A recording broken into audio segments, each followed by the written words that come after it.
Bonjour tout le monde, ici Jean-Claude Audette de Québec. Cet après-midi, je voudrais faire l'enregistrement d'un petit vidéo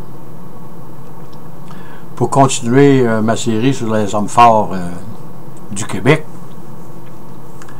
Et lui, il est un petit peu à part des autres, là, mais je le classe dans la même catégorie de vidéos que je suis en train de produire, soit Alexis le Trotteur, un héros qui ne veut pas mourir. Pourquoi je le classe parmi les hommes forts du Québec? C'est parce que sa force était extraordinaire en ce qui regarde ses jambes et sa capacité physique de pouvoir récupérer avec son organisme tel que constitué. Alexis naquit à la Malbaie le 4 juin 1860 et il est décédé à Saint-Joseph-d'Alma le 12 janvier 1924. Soit il avait 63 ans et quelques mois. Et c'est un descendant direct de Nicolas Audette. Et en découvrant ceci, j'ai réalisé que Alexis le Trotteur dit Lapointe a la même ancêtre que j'ai, Nicolas Audette. Et lui, il est devenu un Lapointe. Et dans son jeune âge, Alexis était de nature très solitaire. Il avait tendance à s'isoler des autres là, pour... autrement dit, il s'amusait de façon seule. Et son passe-temps favori était de se construire des petits des chevaux en bois, là. Et il y en avait peut-être 5-6, là. Et il faisait des courses sur les terres de son père, là. Il s'isolait, puis là, il courait avec les... Il prenait un petit cheval, il courait, puis il le déposait, puis il allait en chercher un autre, puis ça, il courait. Puis celui-là qui était le premier, ben, c'était lui qui gagnait la course. Là, il s'est amusé très longtemps dans son jeune âge avec ça. Et on dit que Alexis était d'une intelligence médiocre, là, assez limitée, et il a toujours raisonné dans le courant de sa vie comme un petit enfant d'à peu près de 16 ans. Et il n'a pas dû aller à l'école très très longtemps, là, parce que l'auteur du livre, là, les éditions du ciel, M. Larouche, a cherché longtemps s'il ne pourrait pas trouver des, comment je dirais ça, des écrits d'Alexis, mais malheureusement, il n'a pas trouvé nulle part. Et il dit dans son livre, Dieu sait si on a fouillé. Et Alexis, il a toujours aimé jouer des tours. C'était un genre de bout en train. Là. Des fois, il faisait des tours pendables. Là. Mais c'était un joueur de tours. Il aimait ça, mais des fois, il calculait mal, il toisait mal son tour là, qu'il allait jouer. Puis c'était, dans le fond, c'était un peu incongru, comme on dirait. Et vers l'âge de 30 ans, là, Alexis s'exile en vallée de la Matapédia. Ça, c'est suite, un petit peu après le décès de sa mère. Est-ce que le décès de sa mère a influencé son départ de la région de la Malbaie? C'est peut-être ça, mais ça, on l'ignore. Et déjà à cette époque, là, il était reconnu comme un très très bon coureur. Là. Il était reconnu comme vraiment un très très bon coureur. Là. Il surpassait là, tout le monde avec les courses qu'il faisait là, un peu partout. Là. Et il a travaillé dans les chantiers du Maine là, durant l'hiver, là, parce que les cultivateurs n'avaient pas les moyens de nourrir un genre d'étranger comme ça. Alexis, c'est un genre d'itinérant. L'été, ça lui faisait plaisir, mais l'hiver, c'était pauvre dans ce temps-là. Fait qu'il y avait assez de nourrir la famille là, pour quant à nourrir des passants comme ça. Et vers 1900, il revient à la Malbaie. Et il travaille pour le moulin de la Donahue. Vraiment qu'il devait avoir une scierie, là, il devait avoir de quoi là, pour la Donahue Brothers avait dans ce coin-là. Et c'est là qu'il a commencé à fabriquer des fours à pain. Où a-t-il appris ça? On l'ignore. C'est pas mentionné dans aucun livre, là. Mais il savait très très bien faire des fours à pain. C'était un genre d'artiste dans ce domaine. Et c'est pourquoi il n'y avait pas de misère à se trouver... autrement dit, les cultivateurs couraient après pour qu'ils viennent faire des fours à pain chez eux. C'est un expert dans ce domaine.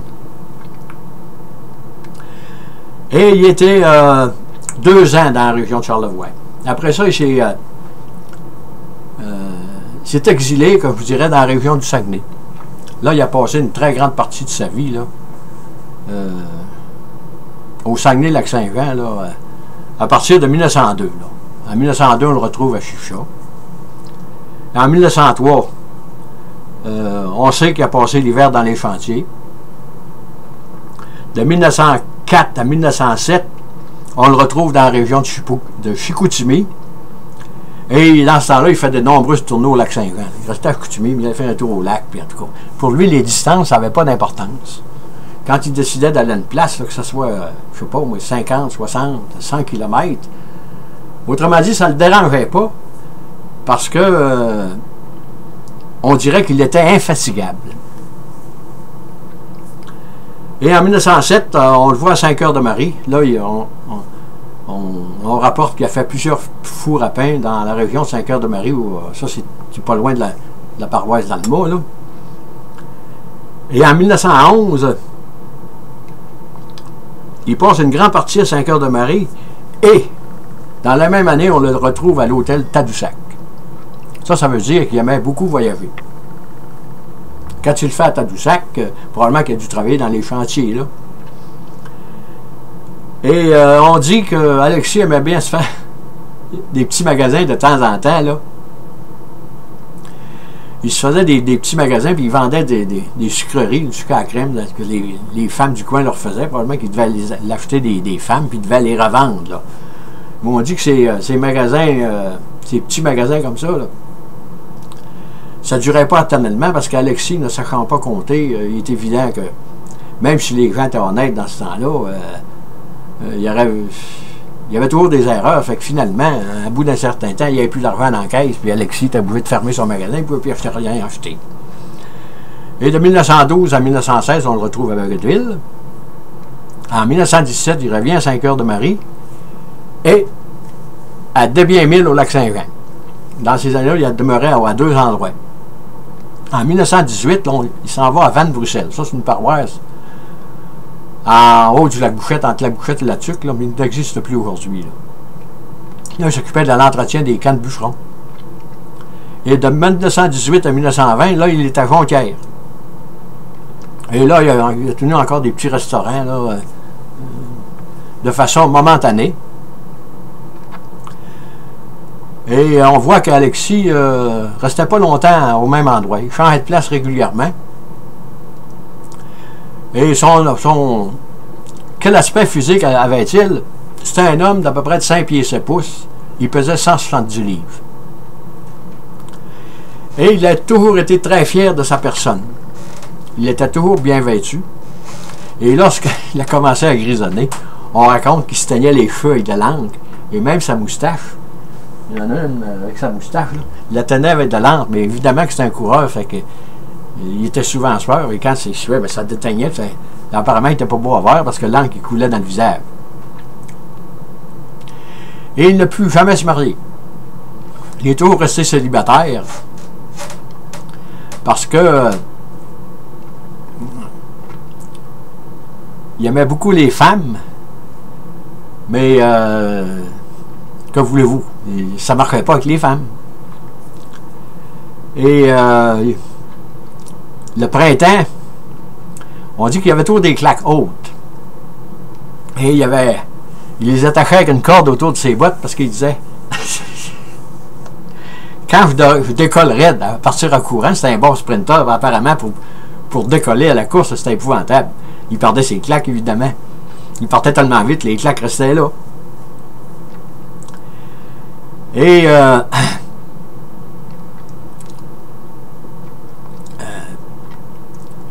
il a fait de nombreuses courses au cours de sa carrière. Alexis a couru toute sa vie. Mais là, j'en ai relevé quelques-unes dans le livre de monsieur des éditions UCL, là, monsieur Jean-Claude Larouffe. Là. Il a fait le trajet de Saint-Urbain à Grande-Bay, c'est 96 km, en 8 heures. Ça lui donne une moyenne de 12 km/h. Et il a fait 5 heures de Marie-Saint-Félicien, 60 km en 6 heures. Ça fait 16,5 km à l'heure. Et il a fait Saint-Siméon au chantier, 95 km. Aller-retour pour aller chercher une musique à bouche, là, en 6 heures, ça lui donne 16,1 km. Et ces témoignages-là, je les ai mis dans mon vidéo parce qu'ils ont été corroborés par différents types qui l'ont connu, de son vivant, et ils n'ont pas pu communiquer ensemble pour dire le temps qu'Alexis avait pris. C'est pour ça, M. Larouche en déduit que le kilométrage d'Alexis que l'on retrouve dans ces courses-là sont assez bien documentés pour affirmer que le millage ou la vitesse est assez exacte là, au sujet d'Alexis le trotteur pour ces courses-là. Et cette semaine, on voyait que Maxime Bernier, c'est sûr qu'on ne peut pas comparer Maxime Bernier à Alexis le trotteur, s'est entraîné 8 mois pour traverser tout son comté 100 km. Et il l'a fait, je l'ai vu à la télévision. C'est vrai qu'il était énormément fatigué, mais Maxime Bernier, c'est un grand. Je ne l'ai jamais vu en personne, mais c'est un gars qui doit être au-dessus de 6 pieds, là. Et sa moyenne qu'il a faite, là, est de... je ne pas, là... 6-7 km/h à quelque part par là. Ça y a pris, il a fait 100 km en 13h30, ça lui donne 7,4 km/h. Et c'est sûr que les chemins ne sont pas pareils, là. Maxime Bernier, quoique c'est pas un champion sportif, là, mais on voit que c'est un gars très très en forme, là, parce qu'il a au-delà de 50 ans, puis faire ça, c'est exceptionnel pour même un type aujourd'hui, là. Mais là, ici, il courait sur les routes de gravier, là. Les routes dans ce temps-là, ben, ça valait ce que ça valait, hein. C'était des comme ça, là. Puis on dit même, pour les grands trajets, il décousait ce pantalon entre les deux jambes, là, pour qu'il puisse faire de plus grandes enjambées, là. Pour pas qu'autrement dit, ses pantalons lui nuisent. Il n'y avait pas de short Alexis, là, pour... il courait avec des grands pantalons. Est-ce qu'il gardait sa cravate? Ça, je ne sais pas. Probablement qu'il devait l'enlever, là. Et il y avait beaucoup de courses de chevaux dans ce temps-là. Le dimanche, là, les cultivateurs ou ceux qui aimaient les chevaux, qui avaient des chevaux de course, aimaient ça,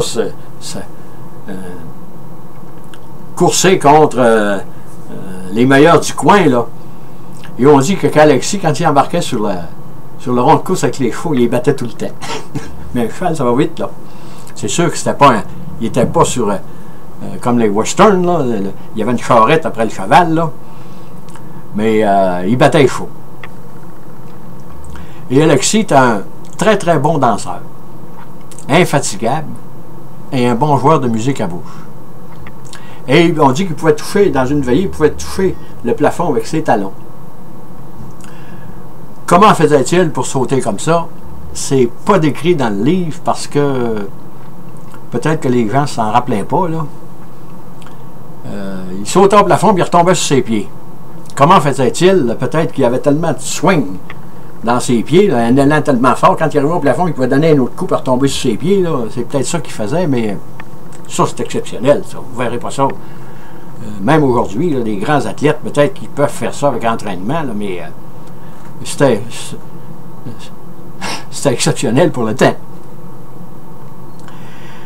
Et malheureusement, le 12 janvier 1924, Alexis trouve la mort, écrasé par le train qui alimentait en matériaux la construction du complexe hydroélectrique de l'île Maligne. Et c'est un accident qui est demeuré un peu nébuleuse, là. On dit qu'il était tombé du flat car, qu'il l'emmenait à la cantine, là. D'autres ont dit qu'il y avait un courant en avant du train qui a été écrasé par les rails, par le train. Il courait sur les rails et il s'est enfargé, puis le train a passé dessus. Et le coroner n'a pas pu élucider cet accident. Probablement qu'on n'a pas trop cherché, là, le vrai fond de l'histoire, là, parce que je ne sais pas, là, peut-être que on ne voulait pas comment dirais-je, là, en tout cas trop fouiller cette affaire-là, là. Et ici, j'ai mis quelques photos. Ça, c'est la photo la plus courante d'Alexis le trotteur. Ici, vous en avez une là, qui avait 45 ans. Et quand il est allé aux États-Unis, il s'était fait faire un collier comme ça, là, avec des 10 sous et des 5 sous. Ça, c'était son collier de prédilection. On peut remarquer là, que, vous voyez, on le voit ici. Là. Et là, ça, c'est une photo qui a été envoyée par une Américaine à M.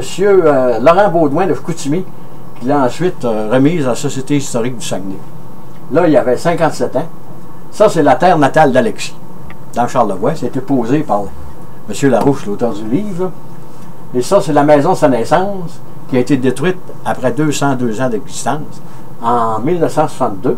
Ça, c'est la maison où il est demeuré à partir de l'âge de 21 ans. Et ici, ce sont ses parents, là, Adelphine Tremblay et François Audette dit-Lapointe. Lui, c'est le descendant de Nicolas Audette, tout comme moi, je suis un des descendants de Nicolas Audette.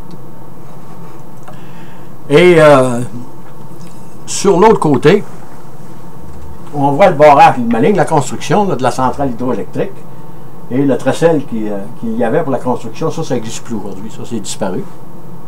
Et le train où Alexis s'est fait écraser, il est là. Il s'est fait écraser là-dessus. Et ça, c'est la photo d'Alma vers l'année 1905, Joseph d'Alma. C'est la rue Sacré-Cœur, ça. Il n'y avait quasiment pas de monde en 1900 dans ce temps-là. C'était un petit hameau, là. Et quand il est décédé, Alexis, tout ce qu'on a trouvé, là, c'était une montre dont la chaîne avait été fabriquée aux États-Unis. Son collier fait avec des pièces de 10 sous. Et il y avait un bill du Dominion de 1 $. Ça, c'est la fortune qu'Alexis a laissée. C'est tout ce qui reste d'Alexis le Trotteur. Et ça, c'est la région de Charlevoix et du Saguenay-Lac-Saint-Jean. La majeure partie où il a passé sa vie. Et en conclusion, on pourrait dire que bien des choses ont été écrites au sujet d'Alexis le Trotteur. De nombreux livres ont été écrits à son sujet. Même d'une bande dessinée, j'ai mis une photo ici, là, le Diable aux trousses. Il y a eu des bandes dessinées écrites sur Alexis le Trotteur. Et en 2012, un film a été fait. Un petit film de 8 minutes 30 là, sur Alexis le Trotteur. Là. Et de son vivant, Alexis a toujours dit qu'il n'avait pas de mourure. Et c'est vrai, on en parle encore aujourd'hui. Et les os d'Alexis le Trotteur furent exposés au musée du Saguenay à Chicoutimi durant peut-être une trentaine d'années. Mais là, il est retourné en 2009 à Clermont et il a reçu disons, une sépulture digne de son nom là, par la ville de Clermont. Là. Et que M. Larouche a déterré le corps d'Alexis, les os d'Alexis le Trotteur, ça l'a remis à la paix, je dirais. Là. Et vu qu'Alexis n'avait pas de descendants, quand il a été enterré la première fois, il l'a enterré dans une fosse commune. Là. C'est comme ça que ça s'est passé. Et aujourd'hui, Alexis repose dans le cimetière de Clermont, là, avec son épitaphe. Et apparemment, ils ont fait un genre de mausolée. La ville lui a fait un genre de mausolée là, pour honorer Alexis Lapointe, dit le Trotteur. Et en conclusion, je dirais, c'est pas mal pour un petit gars qui était illettré. Qu'on parle de lui encore aujourd'hui, même après presque 100 ans de son décès. Qui se souvient du premier ministre du Québec ou du maire de sa village ou de sa ville ou du premier ministre du Canada dans les années 1900? Personne. Mais on se souvient d'Alexis le Trotteur et le présage qu'il avait dit de son vivant qu'il n'aurait pas de mourure, il disait ça de même, mourure, est vrai encore aujourd'hui. Et ce personnage mi-réel, mi-folklorique, fait partie de notre patrimoine national, tout comme Louis Cyr, Victor de la Mort et j'en passe. Alexis est demeuré gravé dans la mémoire des gens qui l'ont connu, tant par ses exploits physiques que par ses facultés d'intéresser les gens qu'il côtoyait. Et sur ce, je vous dis bonne écoute Merci et à la prochaine.